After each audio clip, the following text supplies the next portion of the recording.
This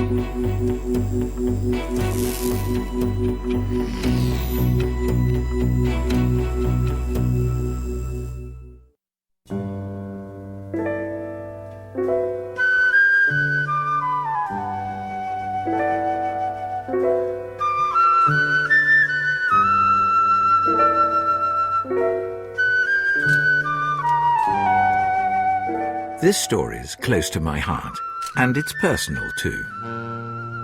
It's the story of a largely forgotten London-born photographer, James Suchet.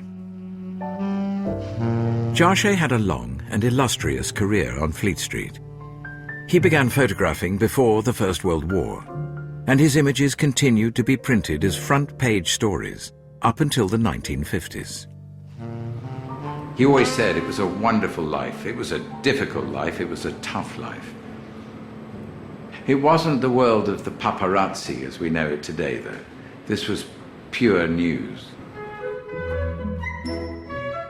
Suchet took a good number of images that have become iconic. Churchill in top hat, peeking from cover at the siege of Sydney Street. The candid shot of Edward with a mystery woman before she'd been identified as Wallace Simpson. With his camera, Suchet recorded many of the great figures of his day. His story is personal for me because he was the man I knew as Jimmy. He was my maternal grandfather. I grew up under his spell, loving him dearly, and it was Jimmy who gave me my first camera, coached me in photography, and passed on his passion for it. And he used to say to me, when you look through the camera, it's not what you see, it's how you see it. The greatest part of your whole equipment has nothing to do with this. It's to do with this. It's to do with your lens. 50 years ago, Jimmy gave me his last camera, a Leica M3. I'm now going to use it to photograph the world today.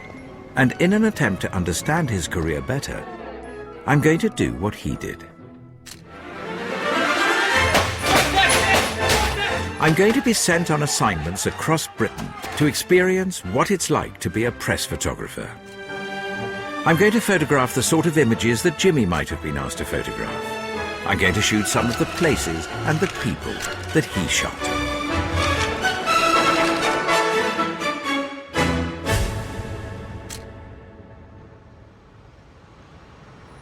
London seems to be a different city from the one I knew as a boy. So much has changed about Britain during my lifetime. Jimmy once photographed the Thames from a vantage point high up on the famous Shell building. Oh my goodness me. Makes me go quite cold. Here I am. This is almost exactly the same spot. Look at that. And actually he saw a bit of history being made because this building was being built at the time, over 80 years ago. And there are the girders.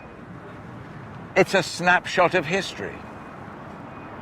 It's timeless, and yet it isn't timeless.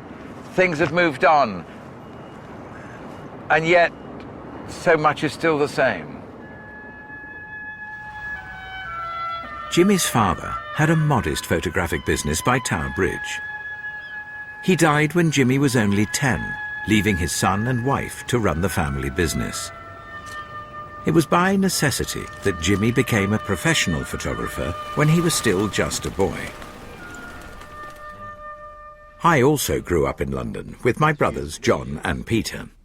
We all remember Jimmy because he came to live with us when he was an old man.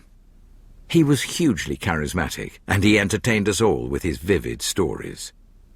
We, of course, knew him as our beloved grandfather, rather than as a photographer with a lifelong career on Fleet Street. To find out more about Jimmy the photographer, I've come to Getty Images to meet the man who runs the archive, Matthew Butson. This is the largest commercial archive in the world. Yes. There's about 85 million images here on site. Wow. A lot of them we know about because they're well catalogued, but a lot of them we don't. So we're still finding stuff that we didn't even know we had. So it's like an Aladdin's cave.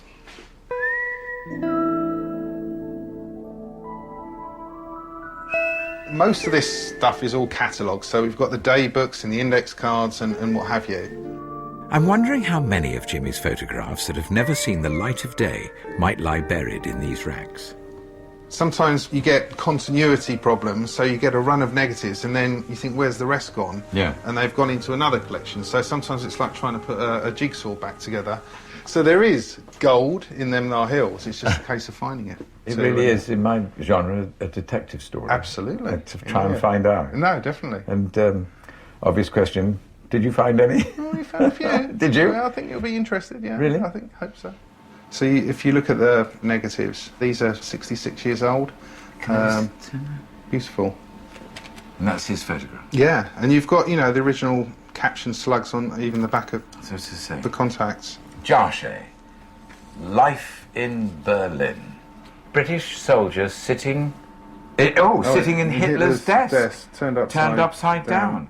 My goodness And me. then, you see, and then it leads to the actual published story. Yes. Wow. Look at the devastation in Berlin. That's one of my favourite in the Reichstag. That's a wonderful picture. Look how sharp this is. He was using available light, which Yes. is obviously you can see coming down the stairs from a lamppost or something. If you sort of look at some of the colour work, good. that transparency, it could have been taken yesterday. That's extraordinary picture of George Bernard Shaw. Absolutely pin sharp as well. George Bernard Shaw used to say, I like you, Suchet, because you don't make me look like a white rat. He did. Well, Well, he didn't, did he? Look. no, I suppose. I mean, that's a wonderful portrait, isn't it? I've not seen that. Shooting. No, it's a fabulous picture. Oh, But it's are just- these all his front pages? Yeah, every single one of these. And this is just a smattering. You know, he was a regular on the front page. Was he? Sometimes 3 weeks out of, 4 in a month. That's how highly they regarded him. Was he very highly Oh, I regarded? think so, absolutely. It just makes me so proud of him. Look how he got it. Look at this. No, because it's almost Look. like a veil on her face, isn't it? Through the tennis racket, he's given her a veil. I mean, that's not Absolutely. just reportage. No, I think that's what made Suchet so interesting. He was very versatile in what he captured. He covered every gamut of photography. Oh, look. The victory portrait of Winston Churchill, taken by my grandfather. Boom, boom. That's a fabulous portrait. Isn't that Yeah, no, absolutely. Oh, beautiful. What strikes me is all these front covers, they're all people. And that's how I remember him. He loved people. Look, another one. The people. He was really a people's photographer.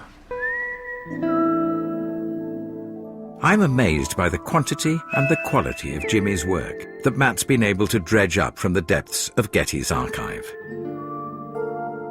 It's a joy to see so many of his images that are totally new to me. I'm beginning to form a clearer impression of my grandfather and the huge body of work he left behind. Jimmy was able to get along with anyone. It was a quality that stood him in good stead as a portrait photographer. I find that many of his portraits really look beneath the skin to capture the sitter's character. I'd like to try my hand at doing what he did. One more. I've been given a few minutes with a series of people in a studio to capture the essence of who they are and what they do. That's brilliant. Nice big smile.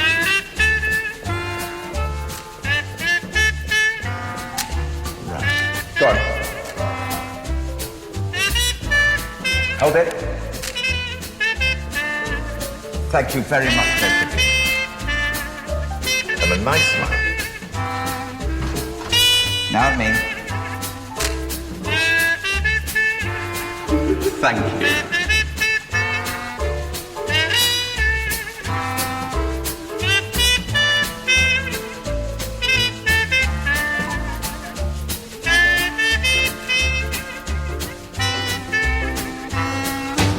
Oh, the shark has Hello. pretty teeth, dear. Sometimes I would say cheese. Oh, good. Good. Just you do that. Occasionally. Just a jackknife has back heat, dear. And he keeps it outside. And just look at me down there. That's it. Thank you.